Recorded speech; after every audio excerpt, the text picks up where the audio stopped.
You know, it's funny what can save your life. Sometimes it's a brand new piece of tech. More often than not, it's an old idea, born in a moment of sheer necessity, that finds a quiet new purpose decades later. This video is for historical and educational purposes only. We do not provide instructions or encourage evading law enforcement. We're going to look at a time when the whole world was in a fight for survival. World War II. Out of that tremendous pressure came flashes of genius, not just for winning battles, but for preserving life. And what's truly fascinating is how these wartime breakthroughs didn't just fade away. They were adapted, they evolved, and they wound up woven into the very fabric of our civilian safety. This is the story of how the urgent need to protect a nation laid the groundwork for systems that protect our homes and communities to this very day. Let's start with the most fundamental rule of survival, whether you're in a trench or in your own living room. Know what's coming. Early warning. It's as old as humanity itself. Historical accounts describe ancient civilizations using bonfires on hills or the deep sound of bells to alert towns of approaching danger. It was simple. It was direct. But by the 20th century, the threats were coming faster, and from the sky. The need for a new kind of sight became desperate. Enter radar. Now, the basic idea of using radio waves to detect objects, radio detection and ranging, wasn't owned by one side. But in the 1930s, British scientists, driven by the looming threat of German bombers, turned it into a practical shield. Led by Sir Robert Watson Watt, they moved from a simple test detecting an aircraft 17 miles away to building a secret network along their coast called Chain Home. Imagine these sites, huge 360-foot steel towers, sending out pulses of energy. When those pulses hit a squadron of planes, they'd bounce back. An operator, often a young woman meticulously trained, would see a blip on a screen. That blip wasn't just a dot. It was distance, direction, and maybe even number. It was time. Precious minutes to scramble fighter pilots, to sound sirens, to save lives. This network, this doubting system, was more than just technology. An old-timer once told me it was like giving a blindfolded nation the gift of sight. It was the key reason the Royal Air Force, desperately outnumbered, could effectively defend British skies during the pivotal Battle of Britain. They didn't have to patrol blindly. They could be directed, like a boxer parrying a blow he knows is coming. Now, here's where the story gets a twist of international cooperation. The British made a huge leap by inventing the cavity magnetron, a device that could generate powerful microwaves and make radar units smaller and sharper. In 1940, with the war raging, they shared this secret with the United States. An American scientist later called it the most valuable cargo ever brought to our shores. That act of sharing led to a boom in radar development in the US, at places like MIT's famous Rad Lab, which would produce over 100 different radar systems. But technology is only as good as the people using it. And sometimes, the human element is where things get complicated. Take the story of Pearl Harbor. On December 7, 1941, the US had radar. In fact, 2 young Army privates at the Opana station on Oahu saw a massive, unmistakable blip on their screen, the largest they'd ever seen. They immediately called it in. But the officer on duty, thinking it might be a flight of American B-17s expected from California, famously told them, "Well, don't worry about it." It was the first wave of the Japanese attack. The warnings were there. Radar blips, even a submarine spotted and sunk by the USS Ward at the harbor entrance. But the pieces weren't connected. It's a heartbreaking lesson that the best tool in the world is useless without the right mindset to interpret it. It's not just about having a warning system. It's about having a culture that listens to it. While scientists were working on radar, ordinary people were engaged in their own daily battle for survival. Rationing meant shortages of everything: gasoline, rubber, silk, sugar. You couldn't just run to the store. This nationwide doing without forced a different kind of innovation, a return to self-reliance that many thought the Industrial Revolution had left behind. The most iconic symbol of this? The Victory Garden. The government actively encouraged families to plant gardens in their backyards, in empty lots, anywhere they could. This wasn't just a hobby, it was a strategic act. By growing their own potatoes, carrots, and tomatoes, civilians freed up commercial farm produce to feed the troops overseas. Millions of people participated. Women, many also working in factories, would come home and tend their plots. They were feeding their families and fueling the war effort with every carrot pulled. And it went beyond vegetables. People kept chickens for eggs and meat.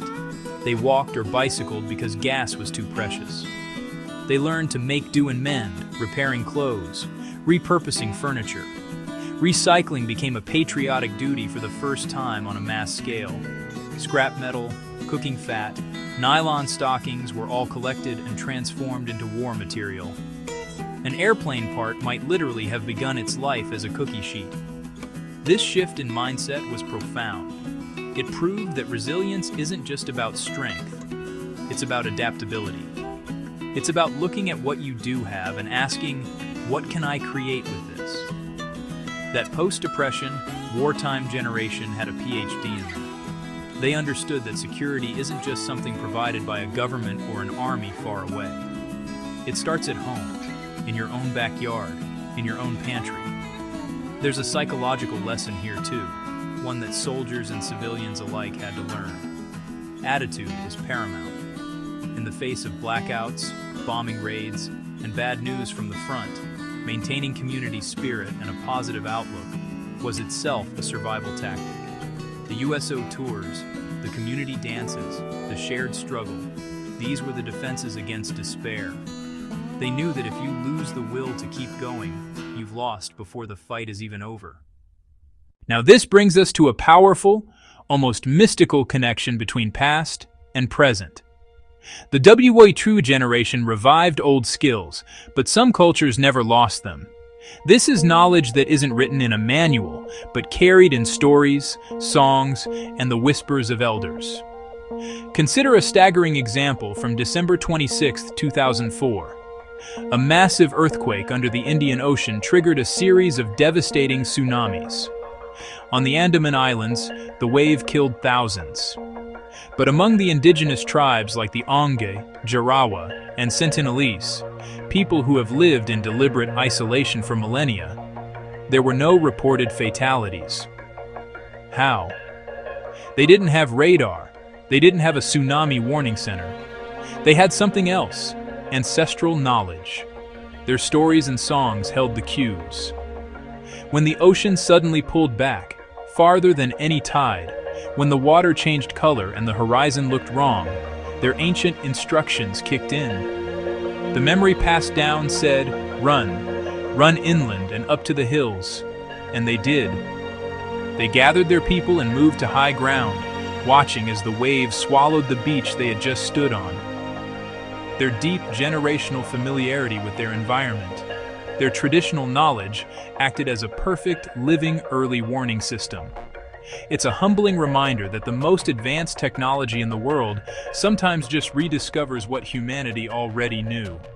It tells us that paying attention to the world around you and listening to the wisdom of those who came before is perhaps the most timeless survival skill of all. So, how did these threads of wartime ingenuity weave themselves into our peaceful, everyday world? The evolution is a beautiful example of adaptation. Take those early warning principles. The radar networks of WWIIs directly evolved into the air traffic control systems that safely guide thousands of flights over our heads every single day. The same basic technology that spotted enemy bombers now prevents civilian airliners from colliding. And remember those loud air raid sirens? Their descendants are the sophisticated electronic sirens and public address systems used in towns worldwide to warn of tornadoes, floods, or chemical emergencies.